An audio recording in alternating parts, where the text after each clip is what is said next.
This is called Wisteria Island. The the local name for this is Christmas Tree Island.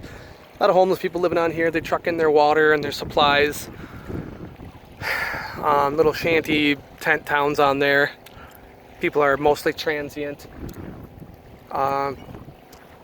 There's extra population on the island because of Irma and the different hurricanes that have blown through. People have been made homeless or had to shift location because of the hurricanes, and that happens to be a location that they kind of settle on, and it's a little rough getting back and forth across the channel with the huge ships and the little boats and the jet skis cruising around.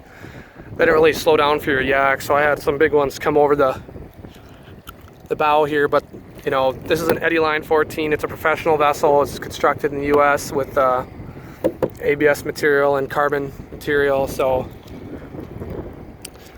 it's going to withstand the rough water and keep floating. The hull compartments are sealed, so it really doesn't take on water like the other ones do. That's why I chose to sit on top, because even if you get a lot of water, you get scuppers, and the scuppers will self-drain and bail. But yeah, this is Wisteria Island, Christmas Tree Island. It's kind of a pirate area now, in a sense. You can have your boat moored out here for free. Nobody's gonna, well, I think anyway, for free. Nobody's gonna take your shit unless they're a criminal. So, I mean, your boat's parked. If you have anything fancy or nice or expensive, you know, you better have insurance.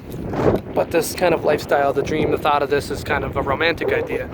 And you have your home, then maybe you have a sailboat down here, and you take your yak or your little,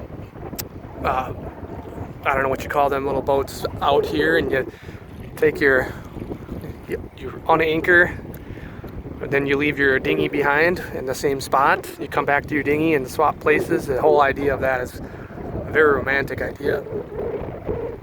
And I'm not sure. See, this one has a little more height compared to some of these. Some of these are kind of small, like this one's kind of low down. That's more comparable to what we had when we were kids. My folks took that out on the lake. This one's up high like that, so I'm not sure what kind of lean or ocean time you can get on that. But the whole idea of being able to take a vessel like that to somewhere like Aruba or the Caribbean Islands, something like that, is really just a kind of a mesmerizing idea if you can get over that fear of water. If you're that type of person, then you have those fears and you can't get over that. It's too big of a challenge for you. Don't do it. But this is an area in which you can die very quickly. There's the El Faro. It's a giant ship. It got caught up in the roiling waters of the Caribbean here and went down somewhere over there, headed towards the Caribbean Islands or something. That happened not too long ago. Everybody died. The weather out that far can change very quickly, and there's no accurate forecasting for that. So, yeah.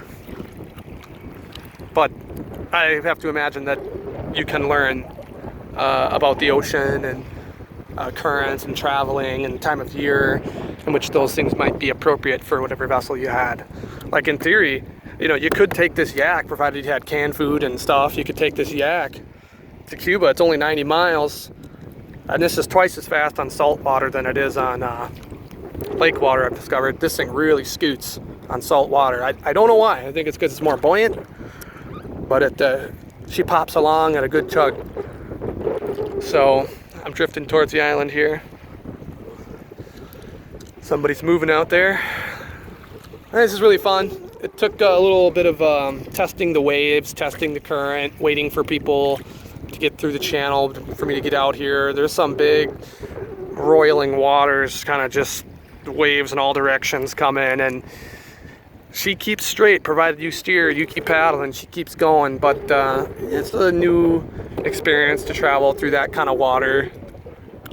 So I took a good half hour to just kind of paddle up and down in front of where I was going, and I went right between the channel buoys, so I'd be super visible to the big ships. Got lucky and scooted through between boats coming through. There's somebody on the island there. because these things kick up huge waves, dude. They're like 5 feet. They're huge boats, and they don't really care. I don't think they get a lot of pedestrian traffic like me. I love my yak. I'm gonna probably get buried on this thing. This is such a great yak.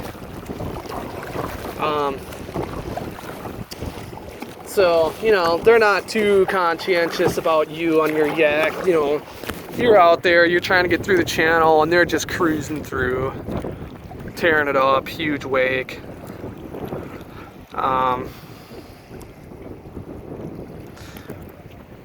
You got fighter jets cruising around, burning up extra fuel. It's the end of the year. They got to use it up. So there's formations of F-108 and F-109. There might be some F-16 or F-18 or F-15 around. I don't know about that. It's kind of a training area as far as that goes. The Coast Guard doesn't seem to be scooting in and out of here very frequently, but they're here. I'm gonna guess the high-end vessels, the high-end sailboats, probably don't moor up out here. They probably stay more closer to shore, where they can have more security on their investment. Obviously, this area has a lot of traffic, different people, various motives. You have tourists. I came during Freak Week unintentionally. It's called Fantasy Fest. I call it Freak Week because everyone's getting fucking freaky, naked, walking around buck naked downtown. I didn't mean that. Balls hanging out, no shirt, no pants, pussies, tits, asses, and elbows just cruising around,